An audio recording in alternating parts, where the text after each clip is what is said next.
This is Florida Natural Farming. I'm at Frog Valley Tropical Fruit Farm, Vero Beach, Florida. And we're biodynamic certified, organic certified, rare tropical fruit farm. It started about 6 years ago from a lawn and a horse pasture. And now we have over 3 to 5,000 trees that I planted, along with all this other stuff. And we dry farm. We have a lot of stuff that fruits prolifically, and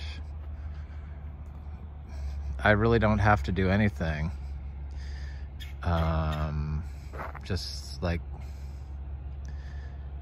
apply the manure daily, apply some compost, small amounts of compost,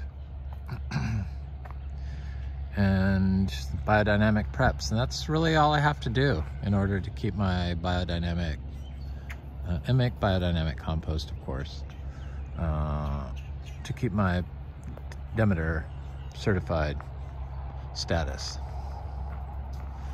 So I watch a lot of videos, try to watch, just to try to learn stuff, see what other people are doing. And I recently had, or I do have a good friend of mine from New Orleans staying at our beach house, who's a horticulturist, and she just can't move past the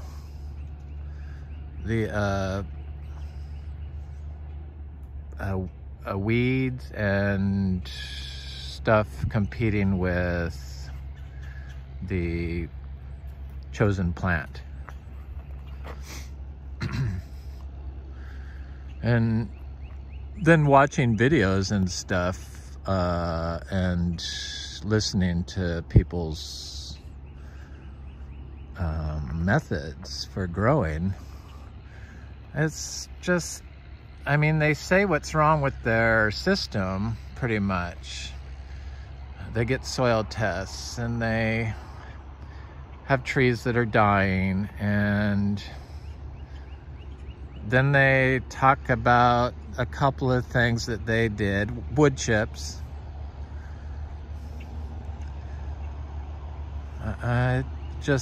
Wood chips cannot grow a dry farmed tropical fruit farm in Florida. Wood chips alone. You got to deal with the pH of the soil. Only way to fix that is with living roots in the ground. And the best thing for growing tropical fruit trees that I've found is when the woody weeds and stuff start growing in the lawn, that it's like prime to plant tropical fruit trees into.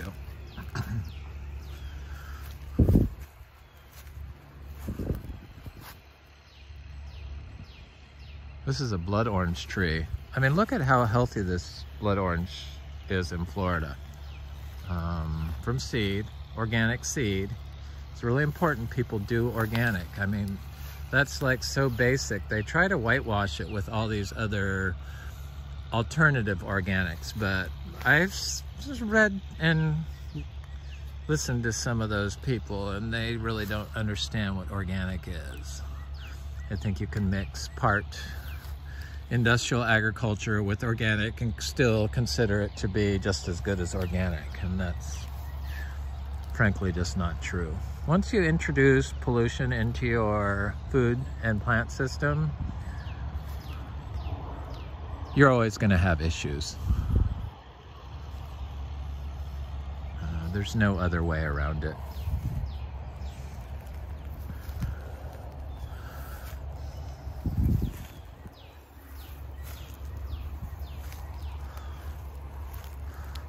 So my friend would, like, if this was here, she would start like removing all this stuff from around here, clearing it all out.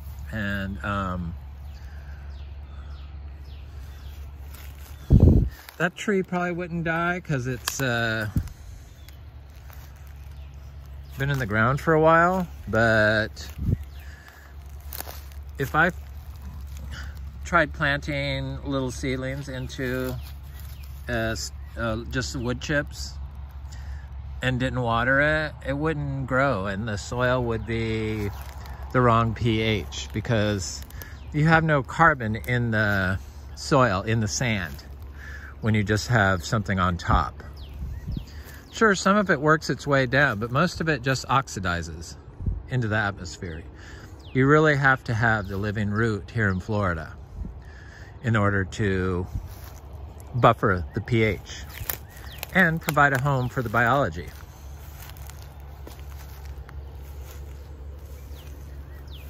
When I hear about people removing weeds in orchards, it just drives me insane. It's just like, the weeds are there to fix your problem. You're not there to fix your problem. You probably are causing the problem.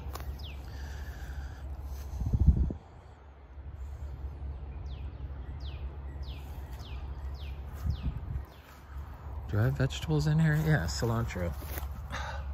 Cilantro is always good.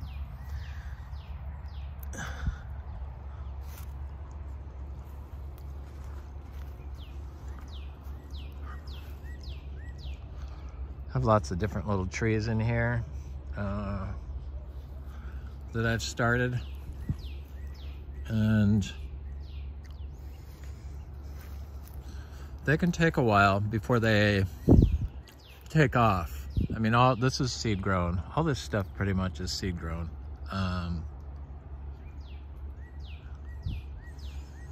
This is an Ingus spectabilis, 2 years in the ground from seed without being watered. So it's possible. It seems like the yard gets better and better every year.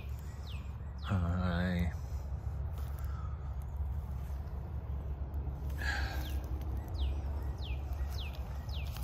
planted this.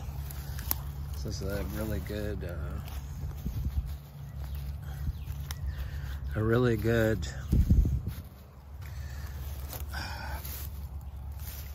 sugar cane that I planted, and something dug it up. So this is a Vietnamese star apple. It's definitely a Cacao.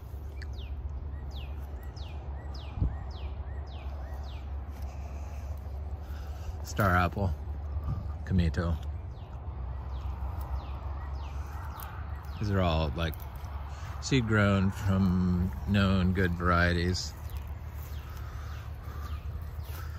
There's a Garcinia dulcis, and then right here I have the DPI Gold star apple. These are all really expensive fruits in the market. All dry farmed, all growing together. As soon as it gets shady enough, I'll be planting my houseplants in here. But I have some shady parts. Here's a little citrus, cutie citrus.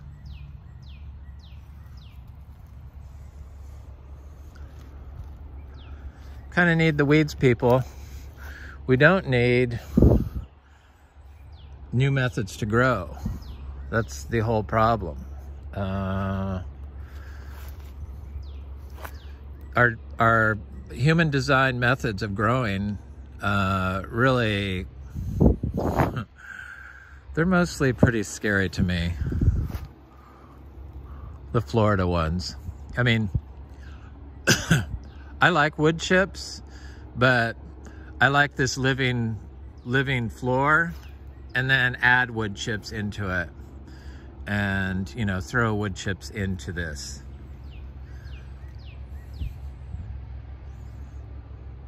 But I don't have to do that now. Originally I did start with the wood chip method around the trees, and it just, stuff was dying and not growing very well.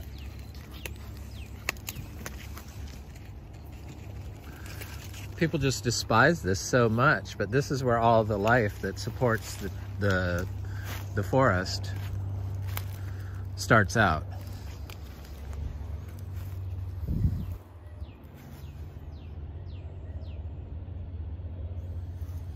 Once these woody weeds show up, this is always excellent for growing tropical fruit trees. Seeds directly planted into it.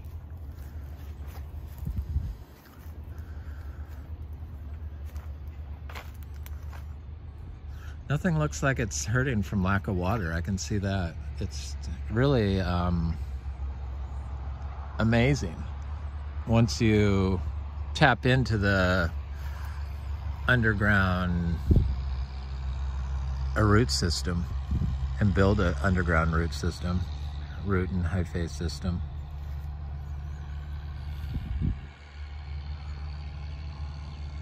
People driving on their property, I swear, is the worst thing ever in Florida.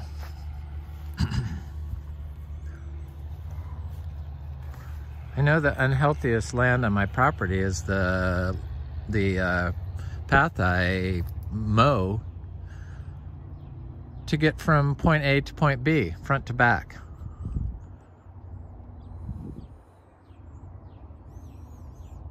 I kind of think this looks pretty, personally, all these weeds that, you know, this was all just lawn, and then it was like lawn pond, and it killed some of my seedlings because I couldn't see the standing water in the weeds, and it was like probably 90 degrees or more. It's like hot bath water, and it was sitting there. So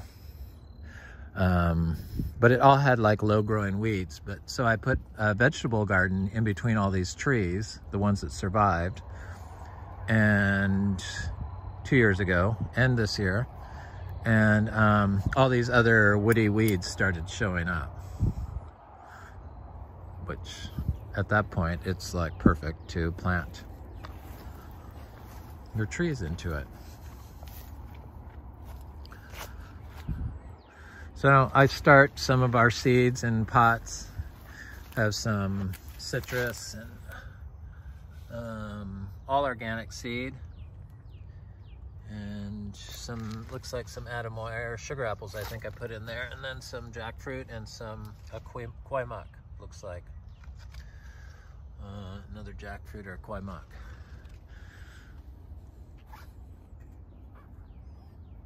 I don't water them. This looks like a jackfruit. They're about ready to be planted, and I don't worry about the drought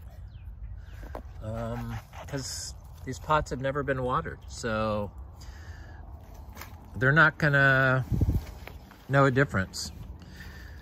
And take them out in chunks and divide them up, or plant the whole, if they only have a couple trees in the pots, I just plant the whole pot together. I'd probably plant this jackfruit with citrus together, and then this one I'd probably divide. We have so many seeds that I can experiment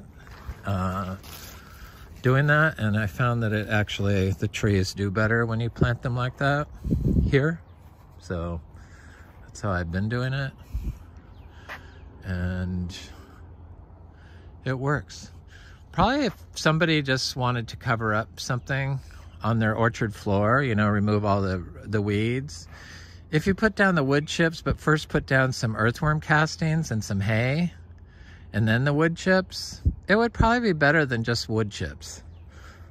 It's all about the inputs, the quality of input you have. The living root is the best, then the cow manure, then the wood chips and the hay and the other things. Compost and cow manure are pretty much equal, but people think that fresh non-aged carbon is compost. Kind of is, but you need the finished compost, like the aged finished compost input if you don't have cows. I don't think I need to use any compost, but I have to because I have it, first of all, and I have to keep my biodynamic certification, which I guess is a good thing. So they forced me to make it, but I have so much that it's not a problem.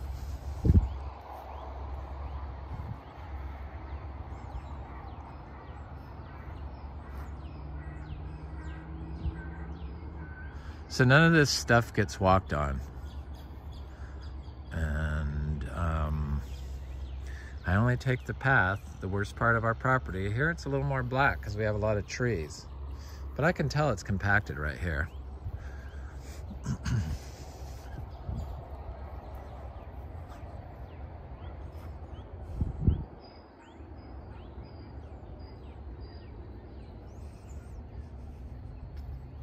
Guess I'll plant these citrus in here. I keep throwing citrus at this area, but not all seeds survive. But they're in here. The trees are in here. Here's a little citrus right here. They're very healthy citrus.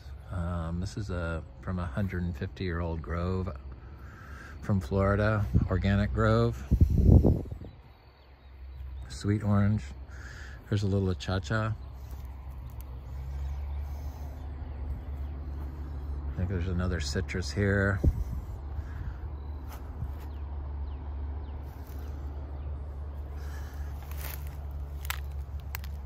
This one, I forget which one that is, but I like sweet stuff, sweet fruit generally, but I do have a lot of lemons. Lemon trees.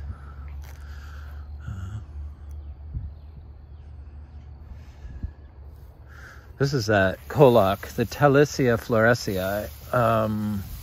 Probably the rarest tree we have. It's like a giant Fijian longan. Fijian longan, it's like a giant longan, but this one has orange flesh and it's from Mexico. It seems to be doing okay. I have a few of these trees. You know, this is all dry farmed.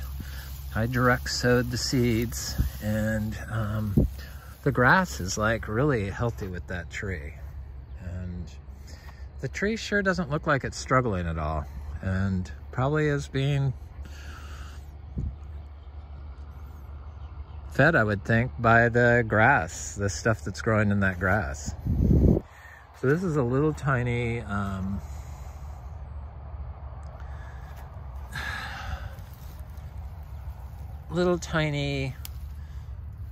what is it? It's a finger lime, people. It was like this big when I planted it out here in the weeds without any water. Never been watered. And it looks very healthy. I was gifted like 5 different colors of these little finger limes, and they're getting big, or this one's getting big. Citrus, 2 citrus planted right next to each other. Everyone knows about the cacao. Yep. We grow cacao naturally, dry farmed in Florida here. It's pretty easy. Seed grown cacao.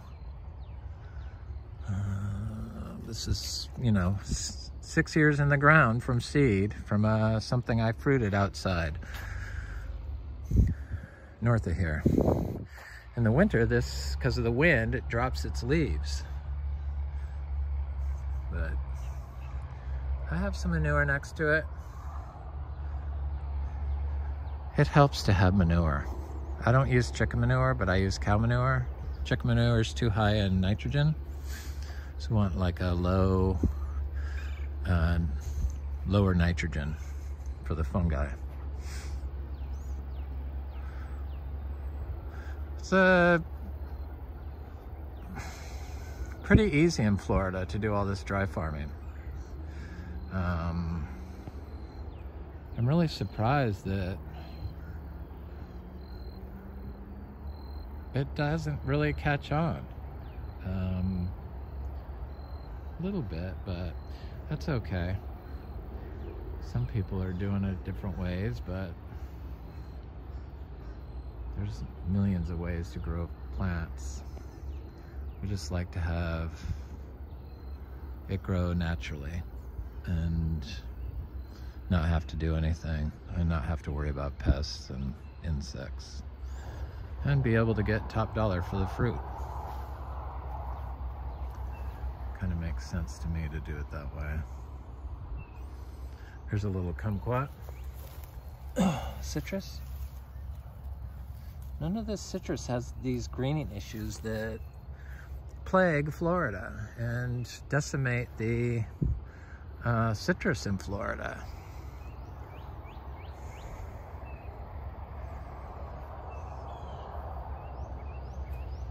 And decimate our lagoons and waterways with their pollution from their farm chemicals, which just makes sick plants and sick people, sick animals.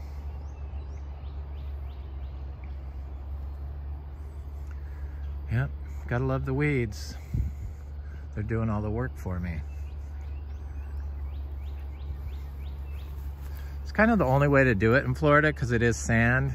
And so sand is like, you know, it can get shaped by the wind pretty easily. But what we like to do here in Florida, we like to drive on it and walk on it and mow it. And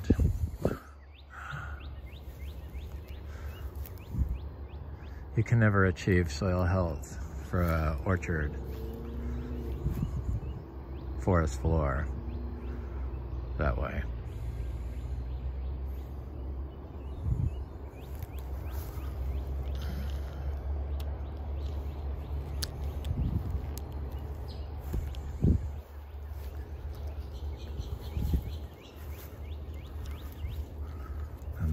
This is like, I'm obsessed with this. See, I do fall back in love with my tropical fruit trees when like this seed grown sugarloaf mango, dry farmed, started correctly, is pushing bud. Flower buds, those are flower buds. I know they are.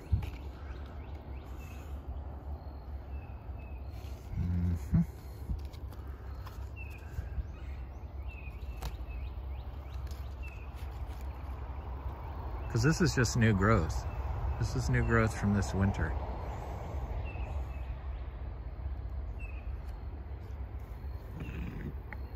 And look at the color of the stem. That's not like something you would see at a nursery with all the black soot. This is the color, it's purple.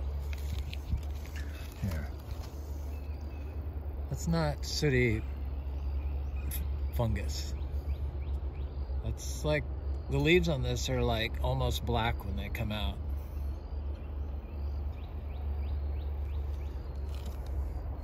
It's our very first mango that we started by inoculating these seeds with compost, the mangoes.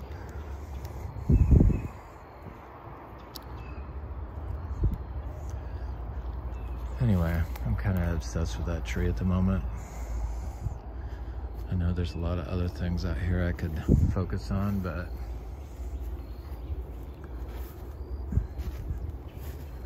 I'm looking forward to the fruit off that. Hopefully it will fruit this year. That will be just amazing. This is a rose apple.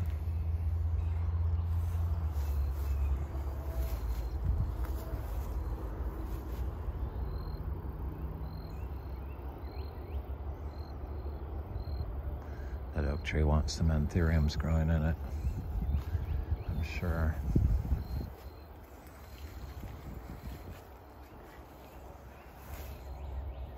These cacao, these little seed-grown cacao seem healthier than the bigger one, probably because they're lower to the ground, maybe.